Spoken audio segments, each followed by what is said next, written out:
Now, if you're not confident when it comes to separating eggs, here's a great little tip. This is a good starting point. Crack your eggs just on the bench. I always find that much easier to do. And then break the whole egg into the bowl. Not just one egg, break as many eggs as you need for your recipe. So if I'm making a souffle, I need 4 eggs straight in. Now I'm using 4 Sunny Queen free-range eggs and they need to be fresh. The reason I need them to be fresh is to make sure that the egg yolk doesn't break when I'm separating. Now this is how you separate.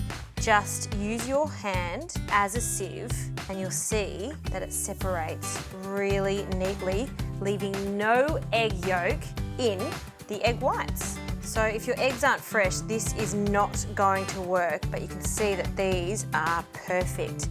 And the last one, separating from hand to hand, and there you have it. Using your hand as the sieve to strain the egg yolks away from the egg white works a treat.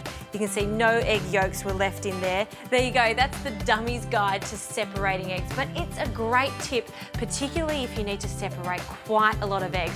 Just make sure your eggs are fresh because it just makes it so much easier.